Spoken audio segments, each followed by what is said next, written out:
بسم اللہ الرحمن الرحیم۔ آج ہم اللہ تعالیٰ کی توحید کے حوالے سے چند گزارشات آپ احباب کی گوش گزار کرنی ہے۔ اللہ حق سچ بیان کرنے کی توفیق نصیب فرمائے، اللہ عمل کی توفیق نصیب فرمائے۔ امت مصطفیٰ اور امت موسیٰ علیہ السلام، ان دونوں کے درمیان عقیدہ توحید کا موازنہ کرتے ہم۔ اللہ رب العزت نے بنی اسرائیل کو بے شمار انعامات سے نوازا۔ جب یہ لوگ فرعون کے ظلم کی چکی میں پیس رہے تھے تو اللہ تعالیٰ نے حضرت موسیٰ علیہ السلام کی صورت میں ان کے لیے نجات دلانے والا بنا کے بھیجا۔ انہوں نے اپنی آنکھوں سے سمندر میں اپنے لیے راستے بنتے دیکھے۔ جب فرعون پیچھے آ رہا تھا، حضرت موسیٰ آگے جا رہے تھے، آپ کی ساتھ قوم تھی، تو انہوں نے اپنی آنکھوں سے دیکھا کہ سمندر سے راستہ نکل گیا اور فرعون کا لشکر غرق ہو گیا۔ موسیٰ علیہ السلام اور آپ کے جتنے ساتھی تھے وہ سارے خیر و عافیت سے وہاں سے آگے نکل گئے، اور انہوں نے موسیٰ علیہ السلام کی امت نے فرعون کو اپنی آنکھوں سے اس پانی میں، سمندر میں غرق ہوتے ہوئے بھی دیکھا، اور ویرانوں میں ان کے لیے بادل کا سایہ کیا گیا۔ جہاں پہ کچھ سایہ نہ تھا تو اللہ تعالیٰ نے آسمان سے بادل کو حکم دیا کہ وہ ان پہ سایہ کیا کرتے تھے، اور انہیں آسمان سے جنت کے مختلف کھانے پیش کیا کرتے تھے۔ من و سلوہ، آسمان سے کھانا نازل ہونا۔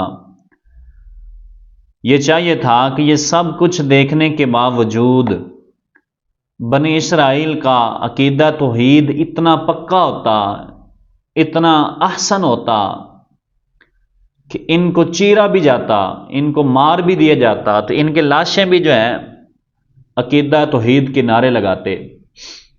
مگر سب کچھ دیکھنے کے باوجود ان لوگوں کا عقیدہ توحید اتنا کمزور تھا کہ حضرت موسیٰ علیہ السلام صرف 40 دن کے لیے اپنی قوم کو چھوڑ کر کوہ طور پہ چلے گئے، اور پیچھے سے اس قوم نے عقیدہ توحید کو چھوڑ دیا، اور ایک سامری جادوگر نے، جس نے جبریل علیہ السلام جس گھوڑی پر سوار تھے اس کے پاؤں کی مٹی کو لیا اور سونے کا بچڑا بنایا، اس کے منہ میں ڈال لی، وہ زندہ ہو گیا۔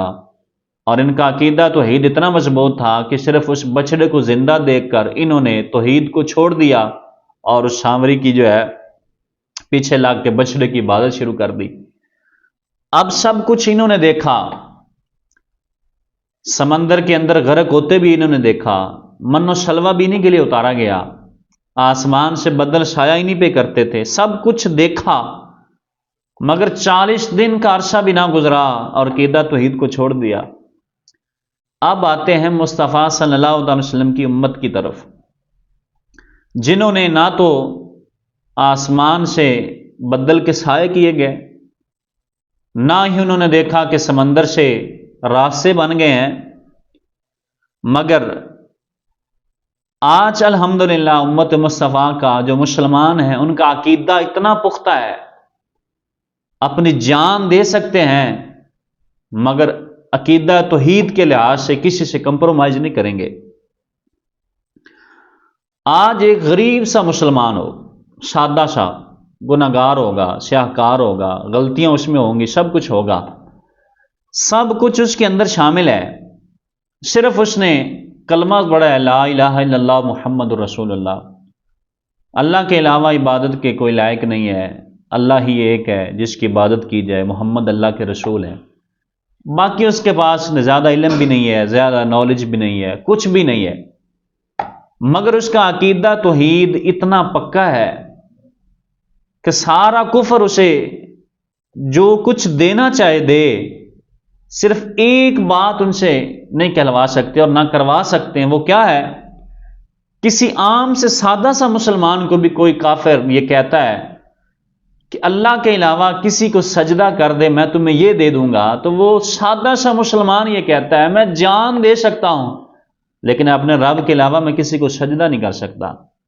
دوسری جانب بنی اسرائیل ہے جنہوں نے سمندر سے راستہ بھی دیکھا، آسمان سے من و سلوہ کو بھی نازل کیا گیا، اور فرعون کو غرق کر جب کیا تب بھی دیکھا، آسمان سے بادل ان پہ چھایا کرتے تھے۔ اتنا کچھ دیکھنے کے باوجود بھی صرف 40 دن کا عرصہ گزرا، یہ 40 دن کے ایام گزرے، اسی کے دوران ان کا عقیدہ توحید اتنا کمزور ہو گیا کہ سامری جادوگر نے جو بچڑا زندہ کیا تھا اس کو خدا مان لیا۔ لیکن دوسری طرف دیکھیں مصطفیٰ کریم صلی اللہ تعالیٰ علیہ وآلہ وسلم کی شان، آپ کو بظاہر اس دنیا سے گئے ہوئے کوئی 1450 سال کا عرصہ گزر رہا ہے، مگر آج بھی امت کا عقیدہ توحید اس قدر پکا اور پختہ ہے کہ جان تو دے سکتا ہے لیکن عقیدے کے حوالے سے کمپرومائز نہیں کر سکتا۔ اور میرے آقا کریم صلی اللہ علیہ وسلم کی یہ دعا ہے اور ان کی یہ رحمت للعالمین کا صدقہ ہے۔ میرے آقا نے ارشاد فرمایا تھا مجھے اس بات کی فکر نہیں ہے کہ میری امت جو ہے وہ شرک کرے گی، فرمایا میری امت شرک نہیں کرے گی، گناہ گار ہوگی لیکن شرک جو ہے وہ نہیں کرے گی۔ تو یہ اللہ کا فضل ہے، اتنا عرصہ گزرنے کے باوجود بھی ہمارا عقیدہ توحید اتنا پکا ہے کہ اس کی مثال نہیں ملتی، کیونکہ اللہ کی ذات جو ہے وہ بے نیاز ہے۔ قل هو اللہ احد، محبوبہ فرما دی اللہ ایک ہے، اللہ الصمد، اللہ بے نیاز ہے۔ اللہ تعالیٰ کی ذات ایک ہے، اس کی صفات بہت ساری ہیں، ذات اللہ کی ایک ہے۔ اللہ تعالیٰ اولاد اور بیوی سے بے نیاز کیوں ہے؟ آج کل یہ بڑا سوال اٹھا ہوا ہے اور لوگ اسی پہ سوال بھی کرتے ہیں، اور یہ سوال آج کا نہیں ہے، یہ بڑا پرانا سوال جو ہے وہ چلتا آ رہا ہے۔ حدیث قدسی میں ہے، میرے رب العالمین نے ارشاد فرمایا ابن آدم مجھے گالی دیتا ہے کیونکہ وہ میرے لیے اولاد اور بیوی ثابت کرتا ہے۔ یہ اللہ خود فرما رہا ہے ابن آدم یعنی انسان مجھے گالی دیتا ہے، میرے لیے اولاد اور بیوی کو ثابت کرتا ہے۔ خیال رہے کہ مشرکین کا عقیدہ تھا کہ فرشتے اللہ کی بیٹیاں ہیں، اور حضرت عیسیٰ علیہ السلام اور حضرت عزیر علیہ السلام معاذ اللہ کے بیٹے ہیں، اور حضرت مریم رضی اللہ تعالیٰ عنہ ان کے بارے میں ان کا یہ ہے کہ معاذ اللہ یہ اللہ کی بیوی ہیں، ان کا یہ عقیدہ تھا۔ سوال یہ ہے کہ اولاد اور بیوی اللہ کے لیے گالی کیوں ہے؟ اللہ تعالیٰ اولاد اور بیوی سے بے نیاز کیوں ہے؟ اولاد اور بیوی اختیار کرنا ہمارے لیے کمال ہے، لیکن اللہ رب العزت کے لیے یہ گالی کے طور پر ہے۔ مثال کے طور پر ایک بچی نوجوان جس کی ابھی شادی نہیں ہے، ابھی وہ کنواری ہے، تو کوئی شخص آ کر اسے کہہ دیتا ہے کہ یہ بیٹا کہاں سے لیا، تو اس کے لیے گالی نما ہے۔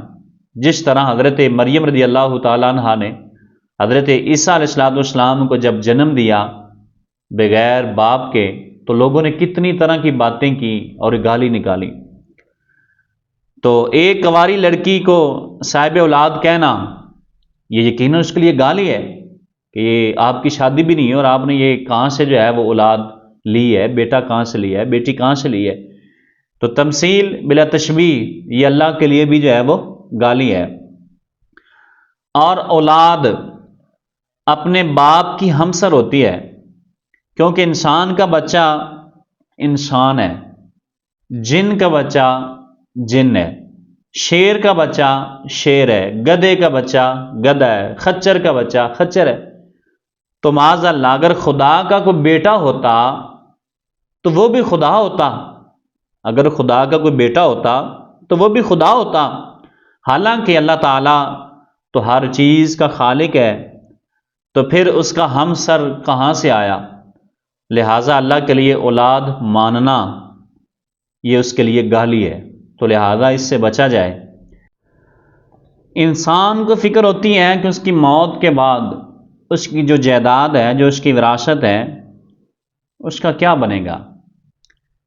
لہذا وہ وراثت کے لیے اولاد سے بے نیاز نہیں ہو سکتا، اور ہر انسان کی کوشش ہے شادی کے بعد اللہ اسے اولاد دے۔ انبیاء نے بھی اللہ کی بارگاہ میں یہ دعائیں مانگ مانگ کے جو ہے اولاد جیسے پھول اللہ کی بارگاہ سے جو ہے وہ لیے۔ جب کہ اللہ تعالیٰ اس چیز سے بے نیاز ہے، اس کو اس طرح بھی سمجھ سکتے ہیں کہ سورج اور چاند قیامت تک قائم دائم ہے، انہیں قیامت سے پہلے فنا نہیں ہوگی، اس لیے انہیں وراثت میں اولاد کی ضرورت ہی نہیں ہے۔ اس طرح اللہ کو بھی اولاد کی ضرورت نہیں ہے، لہذا اللہ کے لیے اولاد ماننا یہ اللہ تعالیٰ کو گالی دینے کے مترادف ہے۔ اور اولاد والا کبھی اکیلا نہیں ہوتا، اولاد والا کبھی اکیلا نہیں ہوتا، کیونکہ اولاد باپ کی قومیت ہے، جنسیت ہے، میں شریک ہوتی ہے، جب کہ اللہ رب العزت تو اکیلا ہے۔ قل هو اللہ احد، محبوب آپ فرما دیں کہ تیرا رب ایک ہے، تو ہر شرکت سے پاک ہے، لہذا اولاد اللہ کے لیے جو ہے وہ بولنا یہ اللہ کے بارے میں گالی ہے۔ انسان بیوی سے بے نیاز نہیں ہو سکتا، کیوں؟ اس پر شہوت کا غلبہ ہوتا ہے مرد پر، اور شہوت پوری کرنا اور اس کا طبعی اور فطری تقاضا ہے، جب کہ اللہ تعالیٰ ان تقاضوں سے پاک ہے اور بے نیاز ہے۔ اللہ کے لیے بیوی ماننا، جیسے کہ کافروں کا، مشرکین کا یہ کہنا تھا کہ حضرت مریم رضی اللہ تعالیٰ عنہ معاذ اللہ اللہ کی بیوی ہیں، تو یہ بھی گناہ ہے اور اس میں اللہ کی ناراضگی ہے۔ یہ مسلمان یہ بات نہیں کہہ سکتا، اگر کوئی کہے گا تو وہ دائرہ اسلام سے خارج ہو جاتا ہے۔ تو شریعت کے حکم کے مطابق بیوی اپنے شوہر کی جنس ہوتی ہے، اس لیے انسان ہی کی نسل سے شادی کرتا ہے، اور نہ تو وہ جن سے کر سکتا ہے، نہ وہ جننی سے، نہ گائے نہ بھینس سے شادی کرنا جائز نہیں ہے۔ اگر اللہ تعالیٰ کی بیوی معاذ اللہ ہوتی تو وہ اللہ کی ہم جنس ہوتی اور ہم قوم ہوتی، جب کہ اللہ تعالیٰ جنس و قوم سے پاک ہے، لہذا اللہ کے لیے بیوی ماننا اس کے لیے گالی ہے۔ تو گرامی قدر حضرات، حدیث قدسی میں ہے کہ میرا رب العالمین نے ارشاد فرمایا، حضرت ابو ہریرہ رضی اللہ تعالیٰ عنہ سے روایت ہے، آقا کریم صلی اللہ علیہ وسلم نے فرمایا، ابن آدم یعنی میرے وجود کو جھٹلاتا ہے، ابن آدم انسان میرے وجود کو جھٹلاتا ہے، حالانکہ اسے یہ زیب نہیں دیتا کہ وہ میرے وجود کو جھٹلائے۔ اس حدیث پاک کے اندر انسان کی ذہنی پستی کو بیان کیا گیا کہ وجود باری تعالیٰ پر اتنے بے شمار دلائل ہیں، اور دلائل موجود ہونے کے باوجود بھی اگر کوئی ذات اللہ کے وجود کو جھٹلاتی ہے تو وہ اپنی عقل کا علاج کروائے۔ ان حدیث سے مبارکہ سے ہمیں یہ پتہ چلا کہ اللہ رب العزت اولاد سے، بیوی سے، ہر چیز سے پاک ہے، اللہ ایک ہے، اللہ بے نیاز ہے۔